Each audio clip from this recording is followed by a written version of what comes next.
Hello everybody and welcome back to the channel. In today's video we're once again going to be discussing some brand new leaked listings in regards to some Transformers product that we can be expecting to see as part of either the end of 2022 or incredibly early 2023.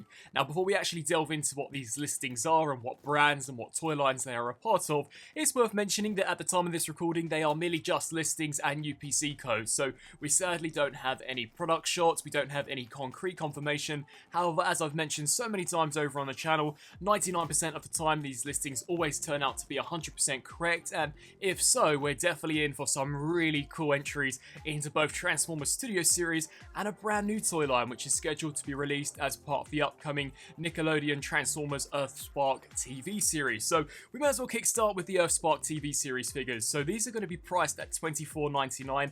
There's no specific character names at the time of this recording, so I imagine it will just be a case assortment, something very similar along the lines of the McAdam Build-A-Figure wave that we saw for the Cyberverse Adventures range, and it's great that straight off the bat we are already going to be seeing some pretty decent representations of the characters from Transformers EarthSpark from the offset. With the Cyberverse Adventures range, those deluxe figures were actually pretty decent for what they were. However, I, like many other collectors, just thought they came way too late. I believe we were into Season 3 or Season 2 of Cyberverse Adventures, so it is great that with Season 1 we're going to be seeing some proper, almost collector-orientated action figures for Transformers EarthSpark, and from the very brief, almost still, that we saw of Optimus Prime, it's looking to be a pretty decent design and hopefully a pretty decent show. Anything's better than what we saw from Netflix for the War for Cybertron trilogy, I guess. So that pretty much wraps up that listing, so we're expecting to see a case assortment of deluxe figures which are going to be priced at roughly $24.99, and then we jump into a Studio Series figure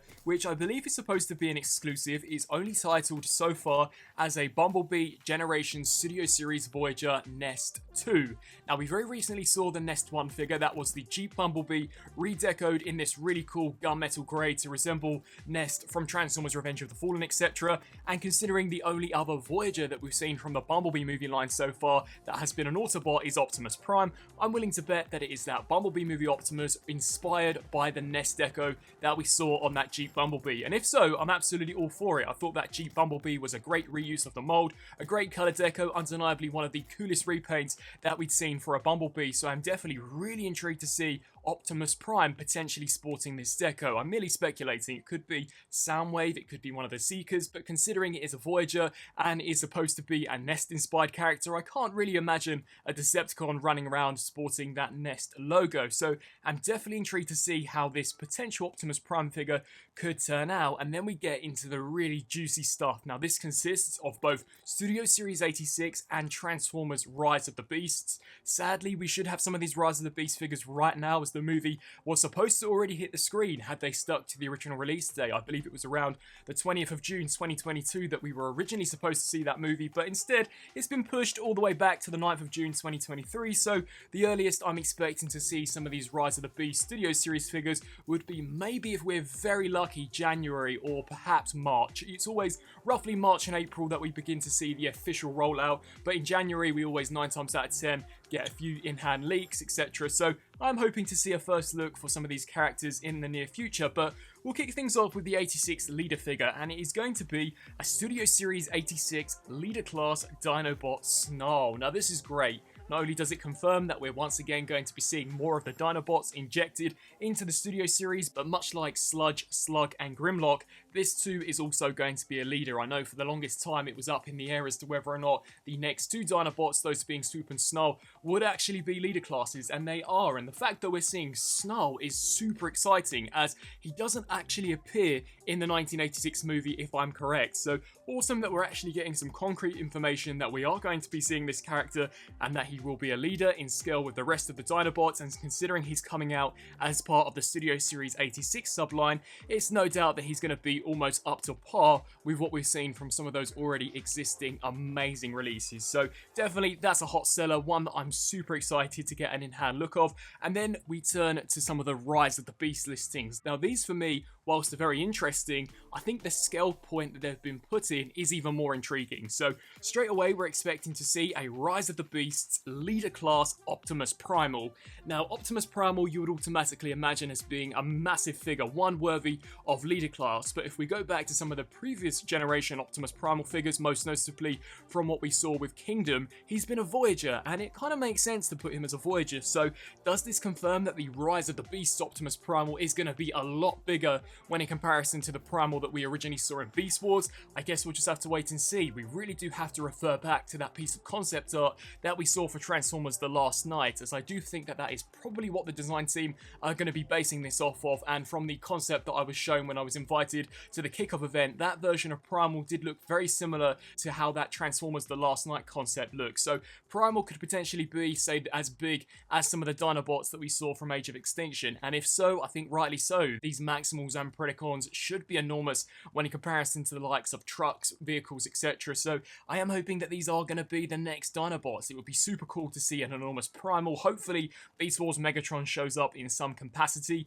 If however he is a Voyager scaled figure, it will be intriguing to see as to what accessories he includes to worth warrant that leader price point, as I personally really can't think of any at the time of this recording. Of course we haven't seen the movie, maybe he's got some massive sword, I guess we'll just have to wait and see. And then the final listing we have is for a Rise of the Beasts leader class Scourge.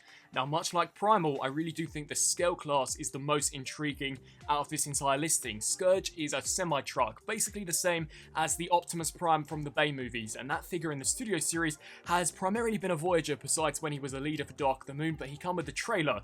Now, Scourge, I really can't think as to why he could be a leader. Maybe it's something to do with that enormous claw weapon that was also shown on the concept art, as that was pretty big. So perhaps this could be a similar case to some of the more recent War for Cybertron leaders that we're seeing, where it's a Voyager scaled character just with a ton of accessories to worth warrant that leader price point. But those are our listings. Optimus Primal for the leader class for the Rise of the Beast line, the same with Scourge, a Studio Series 86 version of Snarl, and then to wrap things up we have that deluxe assortment for Transformers Earthspark, and of course that Bumblebee movie Voyager class Nest figure, which I'm almost willing to bet will be a Bumblebee movie Optimus Prime, just inspired by that Nest deco that we saw for Jeep Bumblebee. So really exciting things. Of course, we very recently got the leaks of the entire first wave of Transformers Legacy Year 2, and they consisted of some killer sounding characters such as Leo Prime, Tarn, etc. So really looking forward to seeing as to what 2023 has in store for us. It could even be better